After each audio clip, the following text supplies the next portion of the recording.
I want to talk about parenting, and I understand and I know that parenting is not easy. It's one of the most difficult things out there. And I really appreciate all the parents who are doing this very difficult task day in and day out. But I think as the next generation parents, we can all do it better, and we need to do it better for a lot of reasons. So I would like to share a few things that I would like to do when I become a parent, when I become a father one day, I hope. Uh, One of the first things that I would like to do as a father is I want to normalize affection in my household. I notice a pattern in our country that physical affection and even verbal affection is very rare, is very uncommon. It's not appreciated. It's awkward. It's shamed for. I mean, how many of you actually heard your fathers telling your mothers that I love you? How many of you have seen your fathers kiss the forehead of your mothers? How many of you have seen your mothers saying something affectionately to your father or sharing a nickname perhaps? So that's a rare situation in our families because affection, for some reason, is something a little shame, right? And some parents extend that same awkwardness to their children as well. A lot of them don't hug their kids as often as they should. They don't kiss their kids as often as they should. So you see, we are a little physically awkward nation. We do not express love in the most verbal and most physical forms. We are quite awkward over there. On the contrary, violence is quite normalized.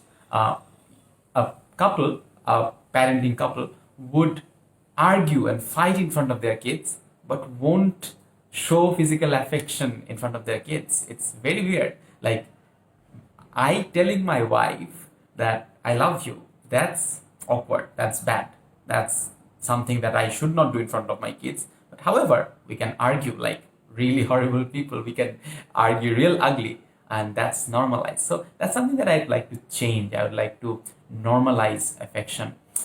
The second thing that I want to do is I want to apologize to my children because get this, parenting is difficult, and once in a while you will lose your temper, and that's quite normal. You will yell at your children and you might say bad things to them as well, and that's perfectly fine. What is not fine is taking that for granted and thinking that simply because you're their parent and you pay for their education, you pay for their food, it's absolutely okay to do. That's something is not right. What we should try to do, what I will want to do as a father, is if I ever do that, I want to go to my child and say, but I'm sorry, I should not have done that. I lost my temper for these reasons, and I'm really sorry. I think when you apologize to your child also understand that apologizing or moving from your initial behavior, initial point, is not something to be ashamed of. It's a normal human behavior. It's a sign of respect to the individual that you have wronged previously. So I will also want to normalize apologizing. Thirdly, I would like to talk about their bodies to them. My children should not grow up without knowing how their bodies are changing. Despite having parents who are educated, it will be a matter of shame if they have to learn these things from pornographies or from sources that I really don't appreciate. I'm not sure during their times if sex education or sexual and reproductive health education will be as available as necessary.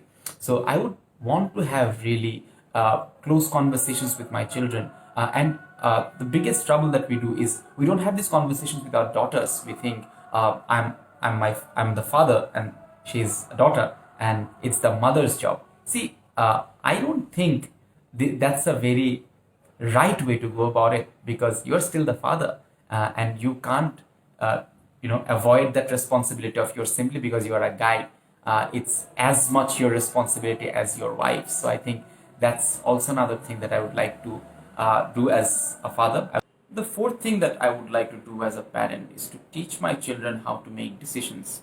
And I think in our society, we do not cultivate decision making ability in children a lot. We do not trust them with a lot of decisions. Even in a dining table, if the child says, wait, I don't want chicken, I want beef. If the mother thinks that child should eat chicken, then chicken it is. She's going to say, oh, no, have the chicken because you will like it. You go to a super shop with your child and there's a candy. There's one chocolate candy, there's one vanilla candy. And you never ask that child, which one do you want? You pick one for them. So I think taking these small decisions equip them, creates a mechanism inside their head for choosing between what's good for them, what's bad for them. It also builds preferences. They know what they want in their lives. And starting from there, if they eventually learn what kind of bag they want, what kind of clothing they want, what kind of lifestyle they want, as long as they are not doing something harmful, they should practice taking decisions. If they don't do that, you can't really expect them to graduate from university and suddenly decide for themselves that I want to become this in my life. And that's also right when we say, oh, you are a child, you don't know what to do with your life, you should probably do MBA and join this bank because this is good for your career. Because by that time, you have not actually prepared him to take career decisions. You have not prepared him to take any decision for that matter. And while he is 24, 25, you are still making his decisions because now you have to, because he's not equipped. So my way of doing this, inshallah, will be to equip him or equip her from a very early age. I want to teach him or her how to decide between things. I want to allow them certain liberties to decide for themselves which extracurricular activity they want to pick up, which subject they want to study in their school, in their college, in their university. These decisions, when they take and they make good on those decisions, they are more confident. That's the way I look at it. I chose to debate back in grade 7 and I did well. And that gave me confidence that in future I can take decisions for myself that will take me somewhere. And this decision making capability will make them confident, will make them self-sufficient, and will make them happy in the longer run. Number 5, I would like to teach my children how to respect. And you would argue that that's something already we teach. I don't think so, because in our country, respect is reserved for seniors, the elderly, for superiors only. We do not teach respect to people who are not like us, who look different from us, who believe in different things, who have a different faith system, who are younger than us, who are in some way inferior to us in some category, or socioeconomically from a different strata. We do not teach our kids to respect these people. Even in textbooks, you will see বড়দের সম্মান করো, and respect your elders. We never teach them respect women, respect the hardworking person in your country, the hardworking person in your home, your driver who drives your car. Respect that person. He does a very good job. Respect the plumber who fixed your basin.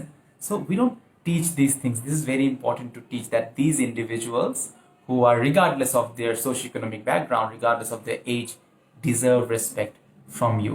Also, respect towards diverse people who are not from your religion, who are not from a gender identity that you totally understand, but you still ought to respect that. From a sexual orientation that you don't entirely understand or can't actually empathize, you can still respect that difference between you and him. So I think that kind of respect is also very important. Why did I make this video? Why am I suddenly talking about parenting? I personally feel that a lot is going wrong with the younger generation. And while there are a plethora of factors that we can blame, the generation itself is to blame, perhaps the world around it, everything that's happening around us, it's chaos, the media, everything's going wrong perhaps, and it's all contributing to us going to dogs. We have seen grade 8 students failing in JSC and committing suicide. We have seen kids as old as 16-year-olds. They are bullying other kids in their school, in social media. They're doing all kinds of nuisance. A lot of them are taking drugs at this age. And I personally believe, despite all the fabulous work our parents are doing, there's some blame that we could assign to parents. And I'm really sorry I'm saying this out loud. And this might sound disrespectful to parents who are doing a wonderful job. But recognize that just because you are the father, just because you are the mother, we cannot make the assumption that you are taking the best decision for your child. It's a weird assumption that we make. We always say, oh, moms know the best, dads know the best, and we never account them for the wrong things that they do. We never account the moms for telling their children, oh, you have failed SSC, you are a horrible person, you are a failure. We never account our fathers for being emotionally distant and showing no affection to their children. We never account our parents for not teaching us to respect the Hindu person who sat behind me. So this is, I think parenting can be done better, and we are probably moving to a more chaotic world where the competition will be higher, things will go nastier even faster. The communication has become better, and with that growth of communication, we have learned to hate each other progressively. So I think when we move to that faster world, we need to learn how to behave better, and we need to teach our children how to become better human beings. Thank you very much.